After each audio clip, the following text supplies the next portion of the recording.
मध्य प्रदेश का एक छोटा सा गांव चंद्रपुर। इस गांव का नाम सुनकर लोगों के चेहरे पर एक अनजाना सा डर उभर आता था। पिछले एक हफ्ते से यहाँ मूसलाधार बारिश हो रही थी, जिसने गांव के रास्तों को कीचड़ और पानी से भर दिया था। इस गांव की सबसे बड़ी समस्या थी बिजली की। शाम होते ही हर घर में सिर्फ लालटेन और मोमबत्तियों की टिमटिमाती रोशनी दिखाई देती थी। इसके बावजूद इस गांव के लोग बहुत मिलनसार और एक दूसरे के प्रति प्रेम भाव रखते थे। वे हर काम में एक दूसरे की मदद करते थे। उनका जीवन खेतों और उनकी मेहनत पर टिका था। जून का महीना अपने पूरे जोर पर था। बरसात का मौसम चालू हो चुका है। शाम का समय था और कुछ गांव वाले गोपाल की चाय की टपरी पर बैठे हुए थे। चाय की गर्माहट और दोस्तों की गपशप ने बारिश के ठंडे माहौल को खुशनुमा बना दिया था। सच कहूं यार, ये बारिश का मौसम ही कुछ और है। ऊपर से गोपाल की गर्मा गर्म चाय मिल जाए तो मज़ा दुगना हो जाता है। और जब दोस्त पास बैठे हों, बातें करते करते हंसी ठिठोली हो रही हो, तो लगता है जिंदगी का असली स्वाद यही है। बिल्कुल सही कहा सुधीर भाई। सच बोलूं तो दिल करता है कि आज की ये बरसाती रात यहीं गुजार दूं।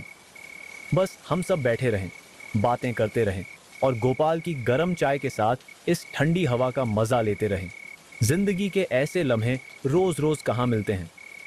अरे भाई दिनेश, अगर पूरी रात चाय पीते रहे तो महीने की आधी तनख्वाह तो चाय वाले को दान में ही चली जाएगी। सब लोग जोर से हंसने लगे। उनकी हंसी के बीच आसमान में काले बादल और भी घने हो गए। तेज बिजली कड़कने लगी और बारिश की बूंदें मोटी हो गई। तभी दूर से रतन काका आते हुए दिखे, जो बारिश में पूरी तरह भीग चुके थे।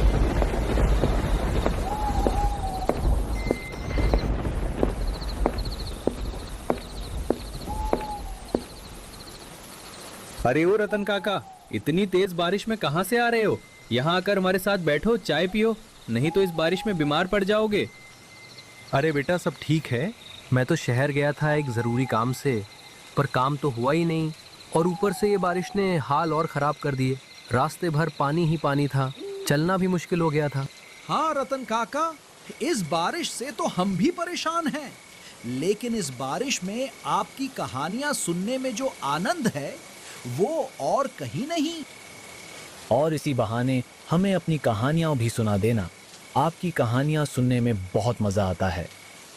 ठीक है, तुम लोग कहते हो तो रुक जाता हूँ, पर याद रखना, मैं जो किस्से सुनाता हूँ ना, वो महज कहानी नहीं, मेरे जीते जागते सच का हिस्सा है। ऐसा सच जिसे सुनकर रात को अकेले चलते वक्त तुम्हारी परछाई भी तुम्हें अजनबी लगेगी। काका, मान लिया सब सच है, अब तो आ जाओ। ठीक है, आज मैं तुम्हें एक ऐसी दास्तान सुनाने वाला हूँ जो कुछ समय पहले मेरी अपनी आंखों के सामने घटी थी।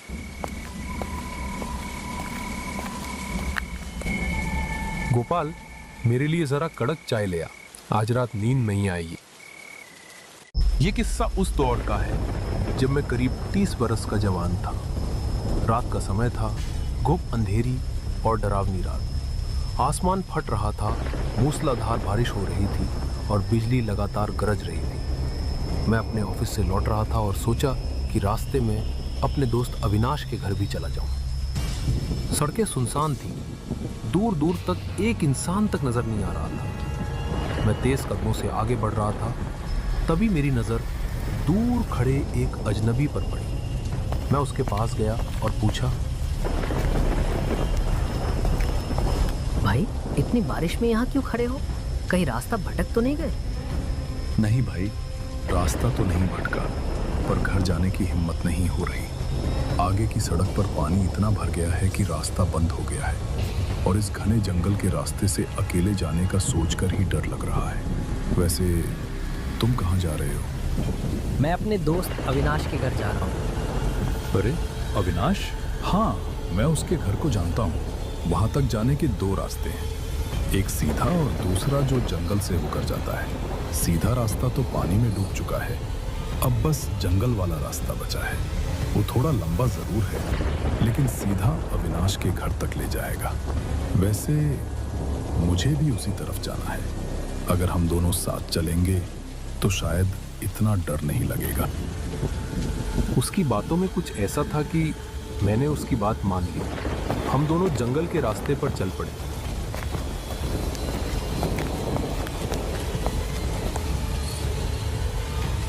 चारों तरफ घना जंगल था और जानवरों के गुर्राने की आवाजें गूंज रही। मुझे डर तो लग रहा था। तेज बारिश, जंगली जानवरों की आवाजें और एक अनजान व्यक्ति, सब कुछ बहुत ही अजीब लग रहा था, पर मैं कुछ कर नहीं सकता था। मैं बस ये सोचकर उसके पीछे चल रहा था कि शायद वो मुझे सही सलामत मेरी मंजिल तक पहुंचा देगा। बारिश अब और भी भयानक हो गई। हवा के साथ साथ बारिश की बूंदें भी तेज हो गई।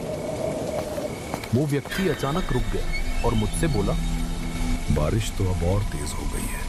एक काम करते हैं, पास वाली पुरानी कुटिया में कुछ देर रुक जाते हैं। सुना है वहां अब कोई नहीं रहता। जब ये तूफानी बारिश थम जाएगी तब हम आगे निकलेंगे। मैंने फिर से उस व्यक्ति को हाँ में हाँ मिला दी और उसके साथ पास वाली कुटिया पर ही चला गया। फिर मैंने उस व्यक्ति से पूछा, तुम कहाँ से आ रहे हो? अरे ओ, मैं अभी अभी दफ्तर से लौट कर आ रहा हूँ। उसकी बात सुनते ही मेरे मन में हल्का सा शक जागा। सारे दफ्तर तो शाम के 6 बजे तक बंद हो जाते हैं और अब तो रात के 9 बज चुके थे। इस वक्त भला कोई दफ्तर खुला कैसे हो सकता है? खैर, मैंने ज्यादा गौर नहीं किया और हम दोनों यूं ही बातें करने लगे। बारिश रुकने का नाम ही नहीं ले रही थी। आसमान लगातार गरज रहा था। अचानक एक बेहद तेज बिजली कड़की, जिसकी चमक ने अंधेरी सड़क को पल भर के लिए रोशन कर दिया। उसी वक्त बारिश थोड़ी थमी और सन्नाटा गहराने लगा। तभी दूर से किसी बच्चे के रोने की अजीब, सिहरन पैदा कर देने वाली आवाज सुनाई दी।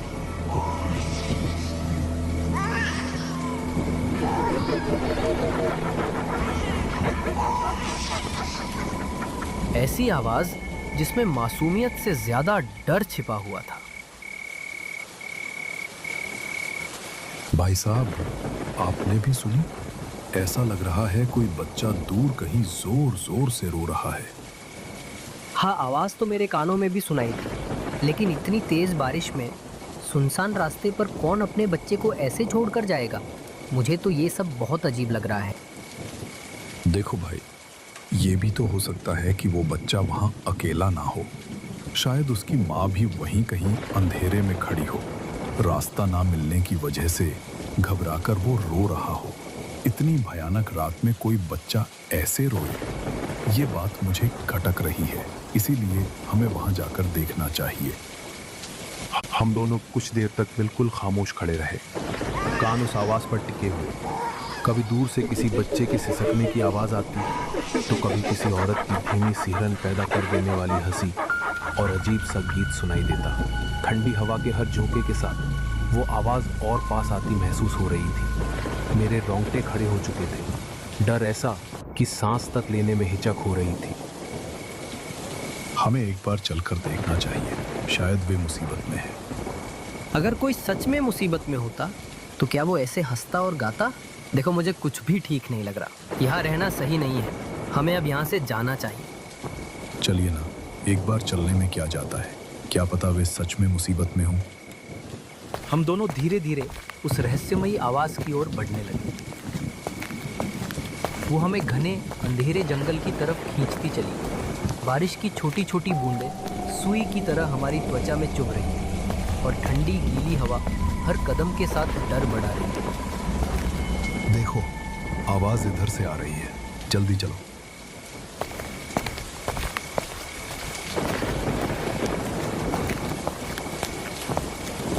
हम दोनों उस अजीब आवाज का पीछा करते हुए घने सन्नाटे भरे जंगल में पहुंच गए थे। रात का अंधेरा हर चीज को निगल रहा था। कुछ भी साफ दिखाई नहीं दे रहा था। तभी अचानक आसमान में एक तेज बिजली कड़की और उसकी झिलमिलाती रोशनी में हमने दूर से लगभग एक औरत की परछाई झलकते देखा। ये नजारा देखकर मेरी रूह तक कांप उठी और दिल की धड़कन तेज हो गई। भाई, हमें अभी यहीं से निकलना होगा। यहाँ कुछ भी सही नहीं लग रहा। और तुमने वो परछाई देखी क्या? मुझे तो अब भी उसकी झलक याद आते ही रोंगटे खड़े हो जाते हैं। कौन सी परछाई? मुझे तो कुछ नहीं दिखा। हमें जल्दी आगे बढ़ना चाहिए। सुनो, वो बच्चा फिर से जोर जोर से रो रहा है। उसकी आवाज अब और पास लग रही है। शायद वो सच में बड़ी मुसीबत में है। चलो, देर मत करो। अब मुझे उस अजनबी पर भरोसा करना मुश्किल लगने लगा था। वो जैसे मुझे जबरदस्ती आगे बढ़ने पर मजबूर कर रहा था। तभी अचानक पीछे एक जोरदार धमाका हुआ। एक विशाल पीपल का पेड़ तेजी से हमारे आगे गिर पड़ा। मेरी रूह कांप उठी और दिल की धड़कन तेज हो गई। लेकिन वही व्यक्ति बिल्कुल शांत और बिना किसी डर के पेड़ के ऊपर से छलांग लगाकर आगे बढ़ गया, मानो उसे ये सब सामान्य ही लग रहा हो। अरे आओ ना भाई, वहीं खड़े खड़े क्या देख रहे हो? जल्दी से इस पेड़ को पार करके यहाँ आ जाओ। यहाँ कुछ नहीं है। हाँ चलो जल्दी आओ, वरना इतनी बारिश की रात और खामोश है, कोई नहीं जाने वाला कि तुम कहाँ हो। मैं अपने कदम धीरे धीरे आगे बढ़ा रहा था, हर आवाज पर अपनी सांसें रोककर। तभी अचानक कुछ याद आया और जैसे ही याद आई मैंने अपने कदम वहीं रोके। मेरा शक अब यकीन में बदल चुका था। मैं भागना चाहता था पर मेरे पैर जमी हो गए जैसे, क्योंकि वो व्यक्ति सीधे मेरे सामने खड़ा था और उसकी आंखें मुझे घूर रही थी। कुछ ही देर बाद आसमान में फिर से तेज बिजली कड़की और उसी झिलमिला की रोशनी में वो व्यक्ति अपने असली रूप में प्रकट हो गया। उसकी शक्ल भयानक थी, आंखें लाल, दांत नुकीले और उसके चेहरे पर एक ऐसा डरावना रूप कि मेरी रूह कांप उठी। वही आवाज जो इतनी देर से गूंज रही थी अब जोर जोर से हंसने लगी और फिर उसने एक एक करके हर प्रकार की डरावनी आवाजें निकालना शुरू कर दी। मैंने मौका देखा और तुरंत वहां से भाग खड़ा हुआ। इतनी तेजी से भागा कि कुछ भी दिखाई नहीं दे रहा था। मैं तब तक भागता रहा जब तक वो भयानक जंगल पार न हो गया। आसमान में बिजली कड़कती रही, बारिश मूसलाधार बरसती रही। थोड़ी दूर जाने पर मुझे मेरा दोस्त अविनाश आवाज लगाते हुए दिखा और मुझे लगा कि शायद अब मैं सुरक्षित हूं।